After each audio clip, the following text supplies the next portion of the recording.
नमस्कार बच्चों, बहुत बहुत स्वागत है आपका ट्रिक इन कॉन्सेप्ट के इस चैनल पर एग्जामपुर के। और बच्चों, मुझे उम्मीद है कि आज भी हम जो बात डिस्कस करने जा रहे हैं वो भी आपके लिए बड़े कमाल की होने वाली है।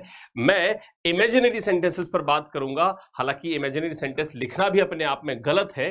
क्यों? क्योंकि सेंटेंस इमेजिनरी नहीं होते, बल्कि सेंटेंस ऑफ इमेजिनेशन होना चाहिए। ठीक है ना? तो पहली बात तो ये सीख लीजिए, इमेजिनरी सेंटेंस नहीं है, सेंटेंसेस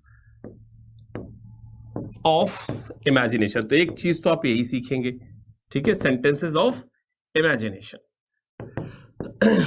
इसमें बेटा बहुत सारी बातें करने के लिए, पर मैं सबसे पहले आपको एक चीज बता दूं, बड़ी इंपॉर्टेंट सी, ठीक है, वो सीखने की कोशिश करिए। एक सेंटेंस मैं आपके सामने यहां रख रहा हूं, ज्यादातर बच्चे ये गलती करते हैं। इफ शी वॉज देयर, ये सेंटेंस है आपके सामने, ध्यान से सुनिएगा। If she was there, she would have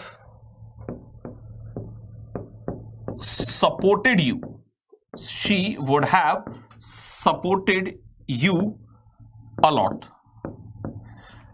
अब बच्चों, इस सेंटेंस में क्या एरर है आप देखिए। मैं आपको सिर्फ 10 सेकंड का टाइम दे रहा हूं, एक बार इमेजिनेशन लगाइए, अपना दिमाग लगाइए, इमेजिन करिए सेंटेंस में क्या गलती हो सकती है।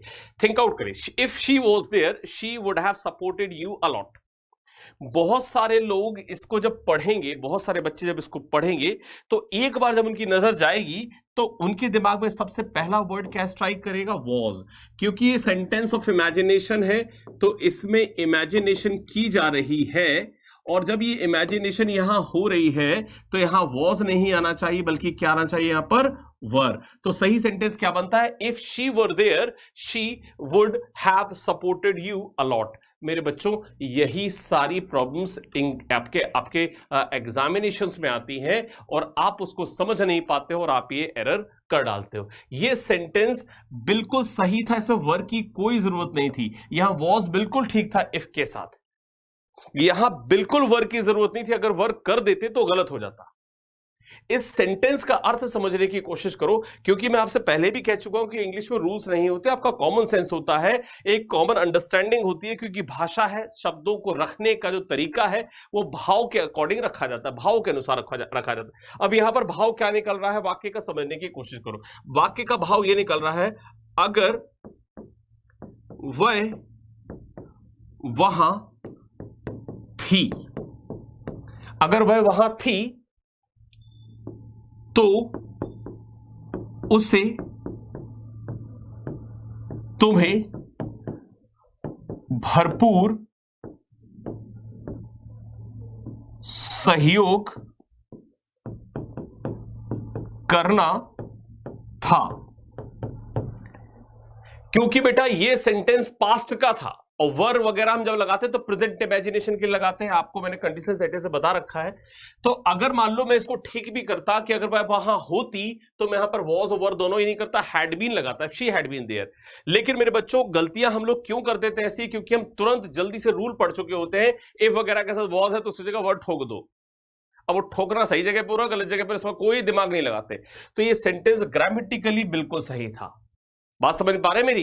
तो कभी भी इस तरह के सेंटेंसेस आते हैं जब आपके सामने, तो वहां पर आपको थोड़ा सा दिमाग लगाना पड़ता है। अगर आप दिमाग लगाओगे तो वो चीजें आपसे सही हो जाएंगी। तो बच्चों, कई बार ऐसी चीजें आएंगी, आप ध्यान से पढ़ना कि वहां पर वाकई में इमेजिनेशन हो रही है या वाकई में वहां पर कोई पास्ट की बात की जा रही है। यहां पर कोई इमेजिनेशन, कोई कॉन्सेप्ट ही नहीं था। अगर इमेजिनेशन होती तो हम ऐसा करते। मान लो सेंटेंस ऐसे लिखा होता तो इमेजिनेशन बन रहा होता। अगर सेंटेंस ये होता, if I was the PM, अगर मैं प्राइम मिनिस्टर होता, I would pass this bill, तो मैं इस बिल को पास कर देता। हालांकि प्राइम मिनिस्टर तो पास करता नहीं है बिल, करवाता है। तो सब वो सेंटेंस ही है, if I was the PM I would pass this bill. तो यहां पर जो आपको करना था, उस समय ये कंडीशन बन रही थी, तो फिर यहां पर लिखना चाहिए था आपको वर, और ये इमेजिनेशन थी प्योर। तो बच्चों, बात समझ में आई? इमेजिनेशन में भी किस तरह से करना है वो चीज समझने की कोशिश करो। ये बहुत जरूरी है इमेजिनेशन के लिए बात समझनी। अगर आप ये सब चीजें नहीं समझ पाओगे तो आपका काम जो है गड़बड़ा जाएगा। बोलो ये बच्चों, बात समझ पा रहे हो या नहीं?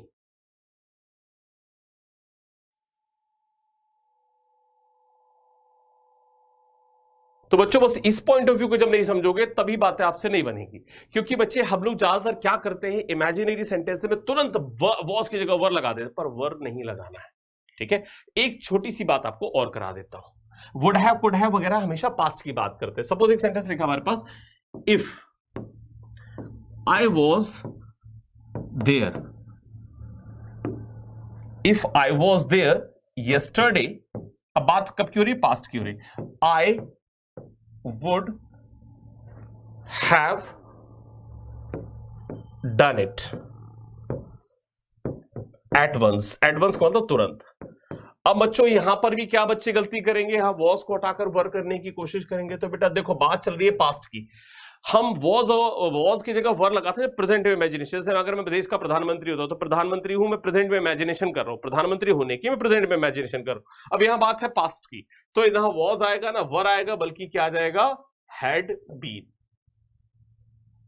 याद रखिएगा अगर पास्ट में इमेजिनेशन ले जा रहे हैं तो हेड के साथ वर्ब थर्ड फॉर्म लगाना पड़ेगा आपको इफ वाले सेंटेंस में, और उसके बाद वाले sentence would have, could have, might have, should have वगैरह के साथ वर्ब थर्ड फॉर्म लगानी पड़ेगी। तो बच्चों कहां वर लगेगा नहीं लगेगा वो बहुत ध्यान से सोचने की बात है।